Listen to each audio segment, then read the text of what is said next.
It's a dangerous business, watching Little Wars TV.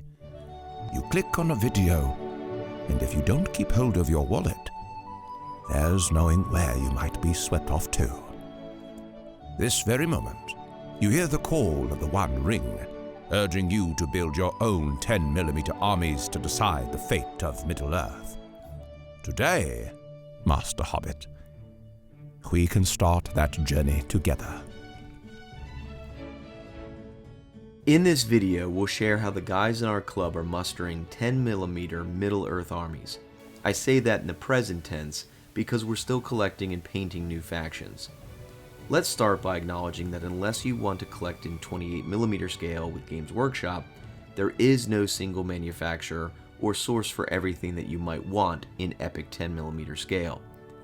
Depending on the factions that you want to play, you'll probably have to buy miniatures from multiple vendors. Don't worry, we've got you covered. Metal, plastic, and 3D printed resin.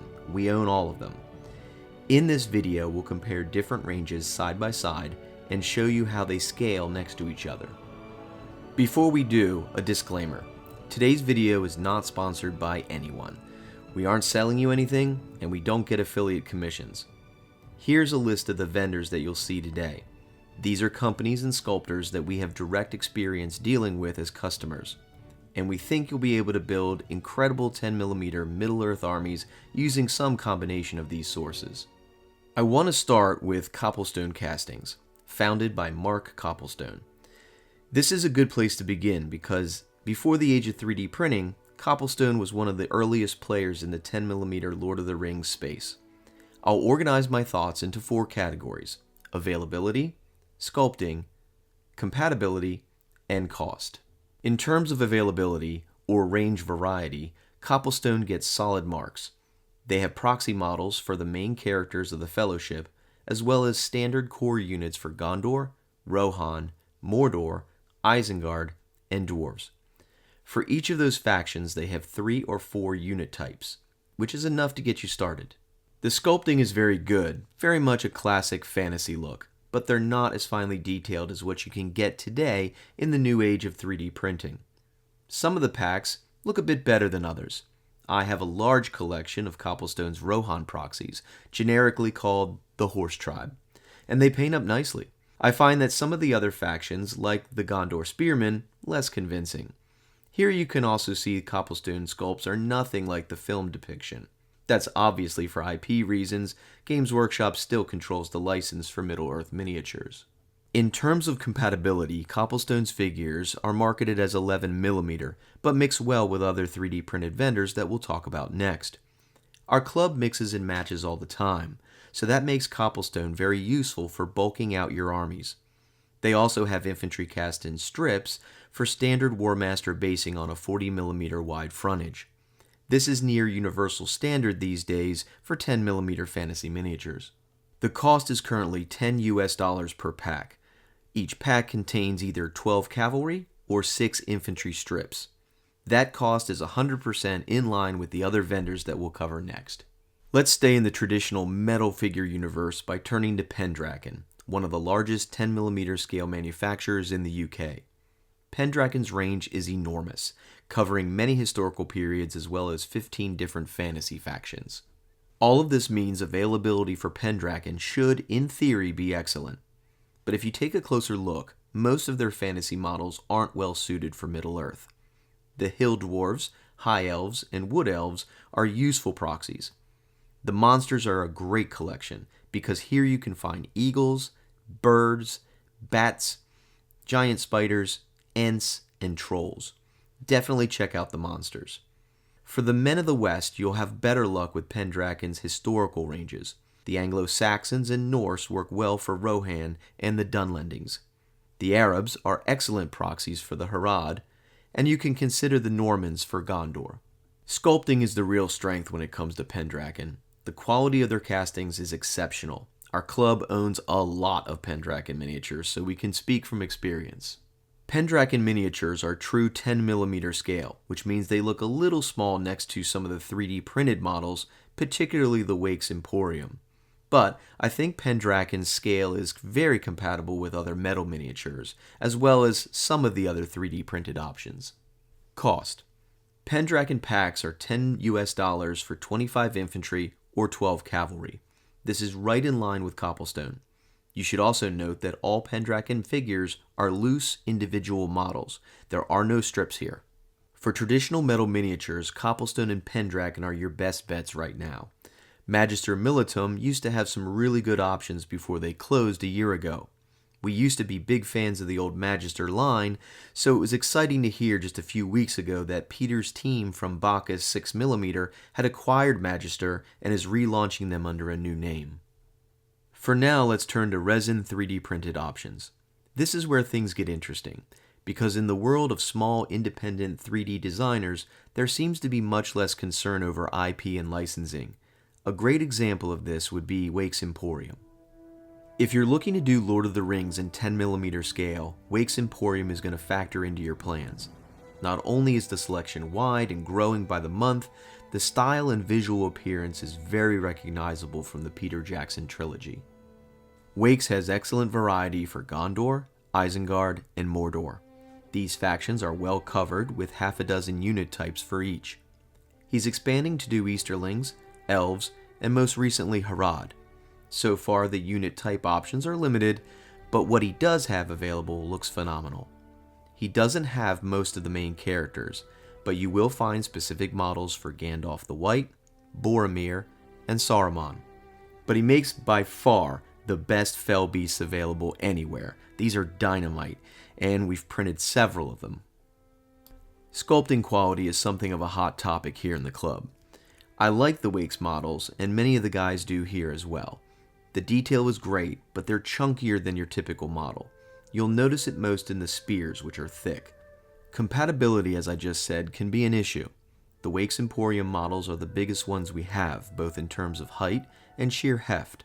They don't mix particularly well with the thinner proportion models if you line them up side by side, but they are designed to fit on War Master style basing of 40mm. Earlier I mentioned the revival of the old Magister Militum range under the new name 10th Legion. Of all the metal options available, those classic Magister sculpts mix the best with the Wake's Emporium because Magister has always been beefier looking. They're well-fed 10mm models, as we like to say. Okay, cost. There are 3 ways to buy Wake's Emporium. You can sign up for his Patreon and get the files as part of your membership. You can also buy the files from his Gumroad store. Here are his unarmored trolls. The file is $10.50 to print as many as you want personally. Finally, you could buy printed versions from a vendor. We buy a lot of our resin models from an Etsy shop called Filament Resin Hunter. The cost of 6 strips is $10. That's the same cost as metal models from Copplestone or Pendraken. In the world of 3D printing, you also need to know about a small UK company called RoK Minis. Right now, he focuses on Rohan cavalry and infantry. He has a great Theoden and Eomer. In the future, he's planning to offer Moria goblins. You'll also notice that RoK is a licensed vendor for Wake's Emporium, so if you're in the UK and you want resin-printed Wake's models, you could get some of them from RoK. Right now, he only appears to offer limited selections of Wake's, alongside his own Rohan range. Sculpting quality is outstanding, and the detail and quality of the Rohirrim is top-notch. One point I have to make about the resin-printed models, though, is that they come with a ton of supports that you will need to clip off. And in the process of my clipping, I did lose some spears and horsetails. I was trying to be careful, but there is a lot of cleanup time required. Because the sculpting detail is so fine and thin, there was some breakage. Compatibility? Well, you can see the difference. The RoK Minis are thinner, smaller, and more finely proportioned. They mix well with just about every option, except they are noticeably smaller than Wake's. Cost? It's £8, or about $10 American for a unit of 6 infantry bases. Are you noticing a trend here? If you like the RoK Minis, as far as we know, he doesn't license them anywhere else or sell the files. You can only buy printed models directly from his website.